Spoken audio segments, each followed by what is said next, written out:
Bonjour à tous. Voilà, pour cette première, un peu différente des autres, dans Coup de gueule de Jérôme.com, j'aimerais vous présenter un logiciel d'échecs que j'utilise depuis des années. Je me suis aperçu que soit les joueurs n'utilisaient aucun logiciel, ou jouaient simplement en ligne, comme sur des sites comme Lichess, et puis d'autres pour ne pas les citer. En dehors de... Donc c'est des sites qui sont très bien faits. Certains sont gratuits comme Lichess, et d'autres sont payants. Aujourd'hui, j'aurais voulu vous proposer, pour commencer, sans doute le plus ancien des logiciels que j'utilise, qui est Chess Arena. Donc là, vous voyez mon bureau, hein, je suis sous Linux, et sous un bureau Linux, mais vous pourriez être tout aussi bien sous Windows. Ce logiciel est conçu pour tourner sous Linux et sous Windows, et c'est un logiciel gratuit qui existe depuis de nombreuses années. Il a été porté récemment sous Linux, mais il peut fonctionner en émulation sous Linux, la version Windows. On ne va pas rentrer dans les détails techniques, c'est pas l'objet du sujet aujourd'hui. Je vais me concentrer plutôt sur la présentation de ce logiciel. Donc là sur mon écran, nous avons un petit icône que vous retrouverez partout, c'est le même icône sous Windows. Donc on lance ce logiciel. Aujourd'hui je ne vais pas m'intéresser à la configuration du logiciel qui sera le sujet d'une prochaine vidéo. Je vais essayer de m'intéresser à l'utilisation du logiciel. Alors quand on ouvre ce logiciel, qu'est-ce qu'on voit? On va faire une présentation rapide. On voit donc un menu en haut, différents menus. Je ne vais pas les ouvrir pour le moment. Alors vous remarquerez que la langue est en anglais, mais ça peut être très bien, sur la version Windows, ça marche très bien. On peut la basculer en français, même si les traductions ne sont pas toujours très heureuses. Ensuite, on a une barre en dessous d'icônes qui sert à différentes choses. Et puis vous avez un échiquier. Ceux qui utilisent d'autres logiciels payants remarqueront la similarité. Ensuite, vous avez à droite, qu'est-ce que vous avez? Vous avez une grande fenêtre où peuvent être affichées des informations. Ici, eh bien, on a comme information dans cette catégorie-là les mouvements, c'est-à-dire la transcription des coups. On a sur l'onglet suivant la liste des ouvertures qui sont disponibles dans la bibliothèque d'ouverture et le nombre avec un certain nombre de statistiques qui sont mis à côté, et puis leur nom. Alors excusez-moi, ici c'est en anglais, mais ça peut être aussi en français. Ensuite, on accède à ces informations avec les différents onglets qui sont ici. D'autre part, on a des boutons qui servent à avancer ou reculer dans la partie, soit vers la fin, soit vers le début, soit tout à la fin, soit tout au début. Ensuite, on a un bouton qui permet de lancer le moteur d'échecs.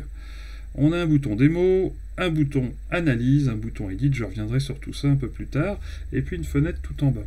Alors à quoi sert ce logiciel? À quoi l'utiliser? Alors c'est un logiciel qui est utile si vous êtes un peu déconnecté, que vous n'avez pas internet. C'est un logiciel qui peut vous servir à progresser, bien évidemment, à vous familiariser avec les débuts, puisque vous voyez, ils sont affichés ici. Il peut vous permettre d'analyser vos parties à l'aide de logiciels. C'est cette partie-là sur laquelle je m'intéresserai le plus. Vous pouvez donc importer, exporter des parties aux différents formats. Il faudra quand même qu'on discute des différents formats.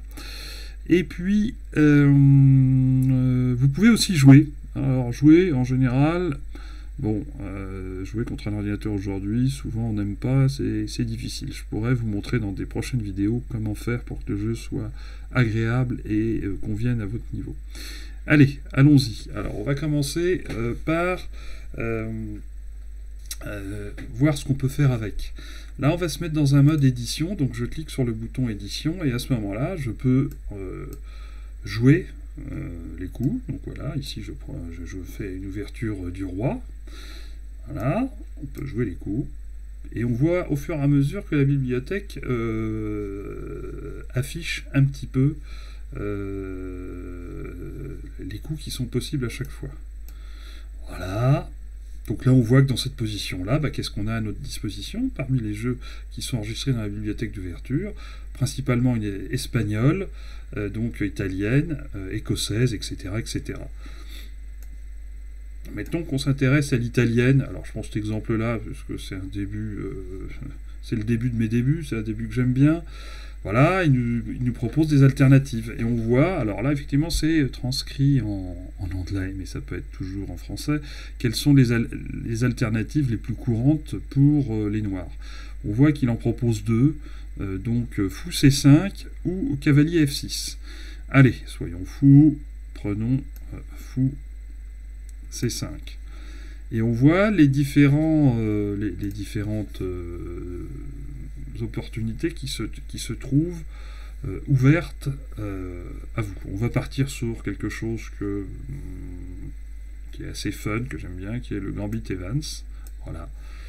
Et là, on voit que on arrive quand même un petit peu au bout de la bibliothèque d'ouverture. Hein. Ces bibliothèques d'ouverture, le sujet de la configuration de l'installation des bibliothèques d'ouverture, c'est un autre sujet, c'est un sujet technique. Je m'intéresse aujourd'hui uniquement à l'utilisation. Alors, on voit que ce Gambit Evans peut être accepté ou refusé. Allez, on va prendre l'alternative de accepter. Et on continue ainsi de suite. Donc là, les blancs ont deux possibilités, soit pousser C3 ou alors roquer. Alors on va faire un petit peu, on va pousser C3 et on voit de nouveau, etc., etc. Alors on peut néanmoins se poser la question de, quand on arrive au bout de la bibliothèque d'ouverture, qu'est-ce qui se passe si, par exemple, les noirs jouent un coup qui n'est pas prévu, dans la bibliothèque d'ouverture. Hein. Alors on va essayer de jouer un coup qui n'est pas prévu dedans, un coup qui est un peu stupide. Alors lequel n'est pas prévu là-dedans, il n'y en a pas beaucoup, hein. J'en sais rien. Allez, un coup complètement idiot. On va laisser le fou en prise, on va jouer cavalier F6. Là, effectivement, on sort de la bibliothèque d'ouverture, puisque effectivement, le coup est un peu ridicule, puisqu'il y a la perte du fou. Alors maintenant, qu'est-ce qu'on peut voir? On peut se servir des modules d'analyse. Alors les modules d'analyse, tout se passe ici dans la fenêtre en bas. Et je voudrais donc, on clique sur le bouton analyser, et qu'est-ce qu'on voit? Donc, au bout de quelques instants, voilà, on voit une ligne d'analyse qui arrive. Et là, on remarque quoi? On remarque le logiciel est configuré, la configuration fera le sujet d'une autre discussion. On voit bien sûr avec des flèches le meilleur coup qui est pensé par le moteur d'échecs. Effectivement, c'est la prise du fou. Mais on voit aussi, bien sûr, ce coup-là, C prend B4, donne un avantage. Alors, il faut savoir les interpréter d'environ 3 pions. C'est normal, c'est quasiment... c'est un fou, ça fait 3 pions. Et puis, là, j'ai configuré ce qu'on appelle multi-PV, c'est-à-dire l'analyse multiple. En fait, au lieu de vous afficher la meilleure ligne, il vous affiche les 3 meilleurs coups qu'il a en tête. Alors là, dans cette situation, ça n'a pas beaucoup d'importance parce qu'on voit effectivement que le meilleur coup sans discussion, c'est la prise du fou. Et qu'on voit que le coup suivant, le coup, si on dit, bah non, moi je veux pas jouer la prise du fou, eh bien, on pourrait jouer cavalier G5. Cavalier G5, qui est quand même nettement moins, et puis en dernier recours, dame B3, menaçant de prendre sur F7. Alors, à quoi ça sert, me direz-vous, puisqu'on a le bon coup? Eh bien, dans certaines situations où finalement c'est pas aussi flagrant que ça et que la situation est plutôt calme, il existe plusieurs coups possibles. Et ces plusieurs coups possibles, eh bien, des fois, ils ont un écart de quelques centièmes ou de quelques dixièmes de pion. Et en fonction du niveau, son niveau de jeu d'échecs, moi j'estime que pour un joueur de mon niveau, c'est-à-dire assez faible, eh bien, la signification de moins d'un demi-pion n'a pas de signification réelle pour moi, puisque je ne suis pas capable de l'apprécier. Je pense qu'un joueur de meilleur niveau peut aller au dixième de pion, voilà pour les plus hauts niveaux. Et pour un joueur vraiment débutant, je pense que la différence d'un pion n'a pas de signification. Et c'est pour ça souvent que j'entends dire, quand je vois une analyse qu'on fait à l'aide de l'informatique, des joueurs disent « Oui, mais pourquoi il ne joue pas tel coup ? Et pourquoi il ne joue pas tel autre coup ?» Eh bien, en fait, c'est parce que les gens se sont contentés d'afficher la meilleure ligne sans alternative.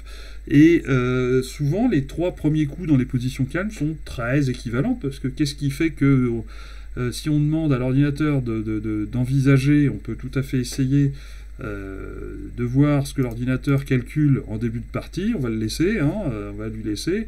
Alors effectivement, il propose, on voit qu'il propose cavalier F3, D4, E4, et on voit que les évaluations sont exactement les mêmes. Donc effectivement, si on lui laisse analyser le début d'une partie, on voit très bien que sur les 3 premiers coups, les coups se valent, et se valent à quelques centièmes, c'est-à-dire rien du tout, quoi. Et ça n'a pas de signification. Voilà pour cette première essai. Qu'est-ce que je peux vous présenter d'autre?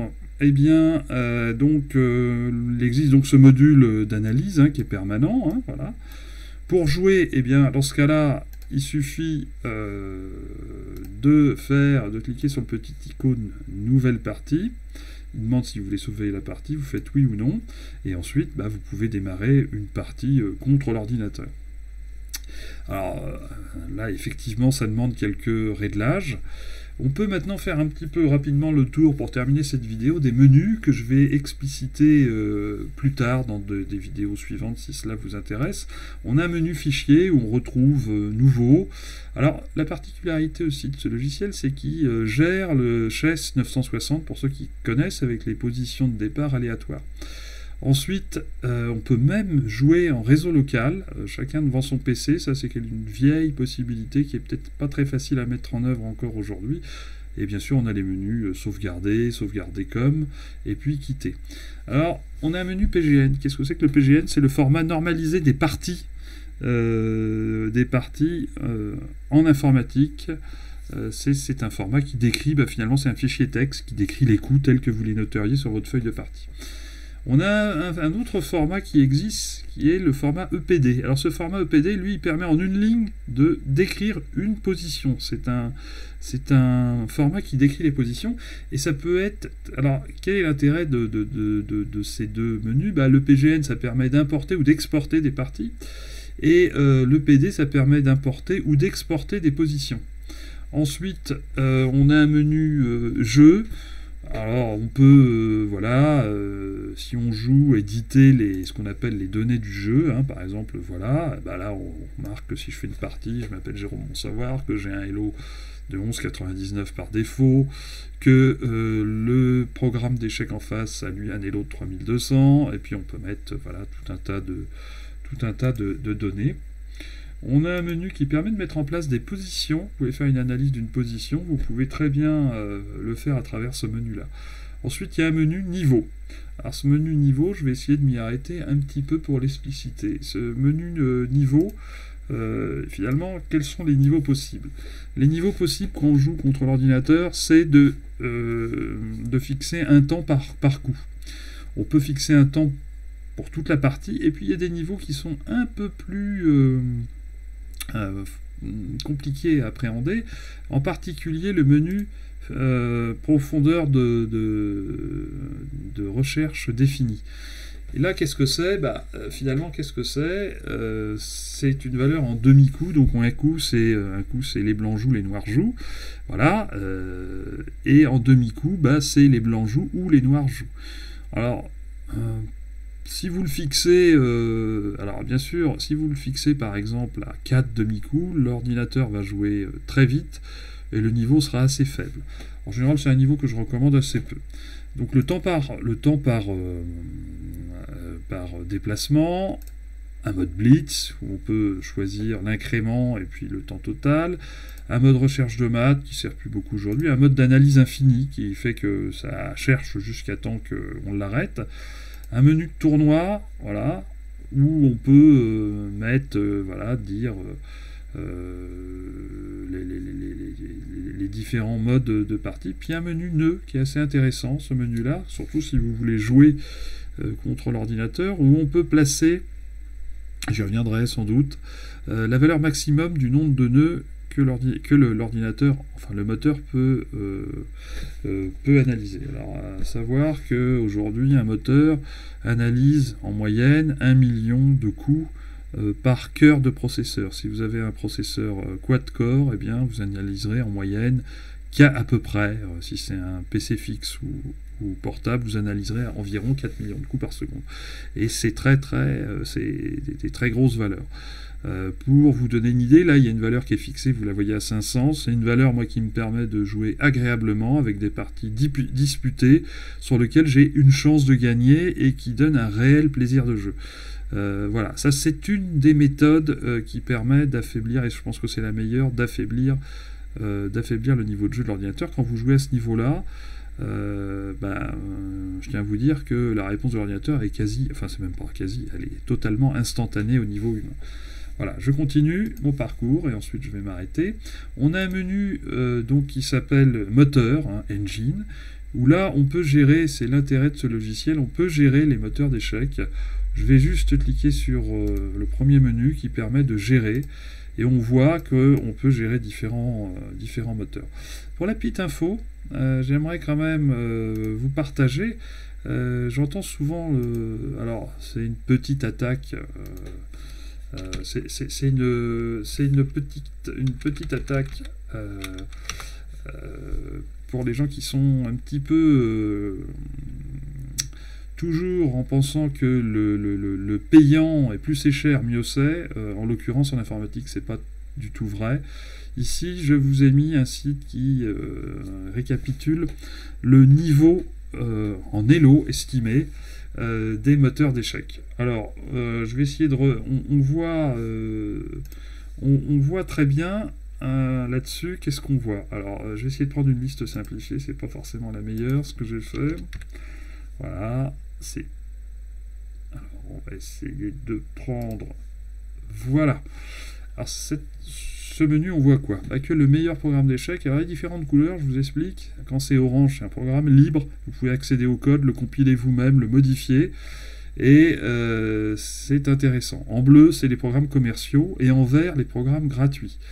Alors, souvent, il y a les logiciels payants les plus connus, Fritz. Alors, je vous fais remarquer Fritz qu'il est au moins, il est 15e, à 3200 Elo, peut-être 3003, et que 200 Elo au-dessus, on a Stockfish, qui est un programme libre, qui est le meilleur du monde. On a effectivement aussi LC0, sauf qu'il est difficile de le comparer, c'est un programme un peu particulier à base d'intelligence artificielle. Donc on voit la liste, hein, on voit DeepShredder, qu'est-ce qu'on voit comme programmes commerciaux? Encore du Fritz, voilà, je pense, voilà, Zappa dans les programmes commerciaux. Alors ils n'y sont pas tous, hein, on remarquera qu'il manque Houdini, bon, des explications qui sont assez techniques, pourquoi il est absent. Si Houdini, il est là, voilà, il est 3e. Mais globalement, voilà. Alors, ces moteurs d'échecs, bien sûr, ils sont tout à fait configurables à l'intérieur de ce menu Manage, enfin, gérer sur le moteur. Ensuite, on a la partie book, hein, c'est-à-dire ouverture, qu'on peut gérer. On peut importer des livres d'ouverture et on peut les configurer. Ensuite, on a un menu où on peut gérer l'apparence globalement. Alors tout se règle. C'est un logiciel qui est très complet. Et puis des menus divers qui sont là à la fin et pour lesquels je reviendrai. Je vous donnerai les liens. Parce que la question ça va être où c'est que je peux télécharger ça. Je vous donnerai les liens à travers les commentaires que je ferai de ma vidéo. C'est ma première vidéo, j'espère qu'elle a été enregistrée. Je pense que c'est tout pour aujourd'hui. Je vous souhaite, si ça vous a plu, eh bien, écoutez, n'hésitez pas à vous abonner et vous aurez des infos supplémentaires. N'hésitez pas aussi à me faire vos remarques, me poser vos questions et je pense que ça m'amusera beaucoup. Merci, à bientôt. Au revoir.